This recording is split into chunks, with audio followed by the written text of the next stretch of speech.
I've led such an interesting life. I could talk to you all day long and not repeat myself.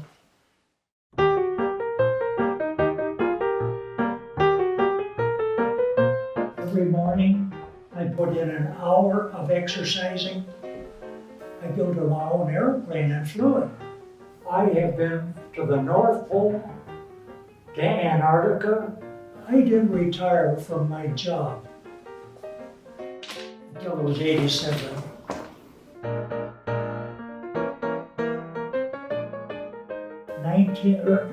December 27th, 1919. There were horse-drawn wagons with they would deliver ice and garbage pickup. My father was a German immigrant and just a common laborer, and lived in South Minneapolis. And we didn't have any money. He had 4 kids, $18 a week. So you can imagine they'd save and save and save to buy a new rug.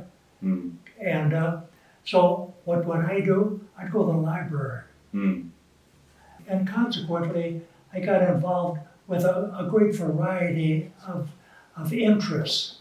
And did you have a house or an apartment? No, lived in a house. Okay. And my dad, he was a great guy. He was a worker. When the Depression came, they kept him on. They let a lot of other guys go, but his salary, like this, you know. And so he said, by golly, I'm gonna make. So he started making beer in the basement, and the kids, that's 17, 18-year-old kids would come, hey, I'd like to buy a glass of your beer, is that right? He'd sell beer. This was during Prohibition. Oh, yeah. Yeah. And you can't imagine, most of people don't realize what the Depression was like. Also in 22, they had this tremendous flu epidemic, and there was more people killed in the United States than was killed in the war from the flu. I was a paper boy all during the Depression. And at times, on Sunday mornings, we'd have to get up real early to peddle our papers. The National Guard would be coming through in their trucks because there was a lot of rioting going on. 25% unemployment. 25%. And nowadays, it's up to 5%. Do you know what it was during World War II? 5%. How many of you were in the house? There were four us kids, Okay. and I was the second oldest, and my sister's still living. She was the youngest. So we would go and peddle papers.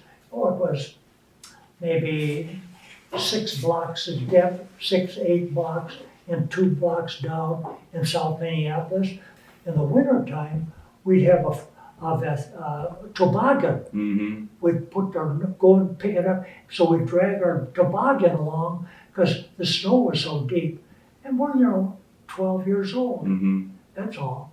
What kind of neighbors did you have? Was it a lot of immigrant working class? All working class. Oh, sure. Several unemployed. 2 people on our block commit suicide. Gave up. People next to our house, my parents would always my mother would always try to, if there was anything left over, she'd go give it to them. If a guy was coming through selling anything, they'd be wrapping up. She'd, would you like to have a cup of coffee and a cookie? You come on in here. It's the kind of woman she was. But our one neighbor, Redpath, he worked for the state, for the government, the post office or something. And of course, we were so poor, we couldn't afford a radio. But they had a radio. So they strung wires from their house through our bathroom window into our kitchen. Now we had a big bowl that used to make stuff in, and they got a bunch of earphones and put them together and strung that in, and then we could sit and listen to on the radio. Out of the bowl? Out of their radio. Yeah, out of their radio would coming through the earphones, and it would vibrate, in the crystal bowl. Wow, okay. And we could sit there, as kids would sit there, because their kids would be listening to some program that we liked, and we'd all be sitting there. Did you have fire, was it fireplace that kept the house warm? Oh, no. No, we had a furnace down in the basement. Okay. And like I told you, I could talk to you for a week at a time. We would look everywhere to save. That's why this house is here, because I learned to save. And they had a pigeon trap up on the roof of their Pittsburgh place. They would trap pigeons and bring them home.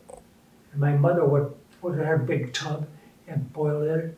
And then we'd pull all the feathers off, they'd clean it, and we would eat pigeons. Mm-hmm. Did pigeon taste good? Oh yeah, it's like a chicken, Uh-huh. Yeah, it's bird, pheasant, or any of that, sure. Why did your father make beer? To make some money, extra money. Did he ever get caught? No. Was he worried? Not really, no. I don't think they really would have done anything, because where the prohibition struck places like Chicago and the Popehn gang and all of that, where they were selling liquor. Mm-hmm. That was the bad stuff. Was it a violent time? Were there lots of fights? Was it aggressive? Were there like street gangs? Oh, no. It was individuals primarily that would get into trouble by stealing or something. And there were times when there would be a bunch of people who were just angry, and they would get a lot of old tires from cars, put them across, stop the streetcars. What were they protesting? They were the cost of going on a streetcar. But there was a big fight with the unions, and there was bloodshed then, because the people down in Minneapolis, they had a hell of a fight down there, and a lot of people killed. And that's where the National Guard started coming out, see, to create peace, because people were desperate. All the poor ones would go down to the railroad train, down where the freight line, and then they would find out somehow or other which trains were going west. And they'd get into the boxcars. Close the doors, off they go. And that was so prevalent, there was so much of that the railroads were really getting pissed off. And they were doing everything they could to stop that. But people were always doing anything to go west to try to find a job. 25% unemployment. But your dad stayed employed because he was a good worker. Exactly. Yeah. And my mom would go and work in the laundry. There was always a laundry that needed people to come in and take the stuff out and clean it. She'd go out there, and I remember her coming home and her clothes would be all wet from sweat.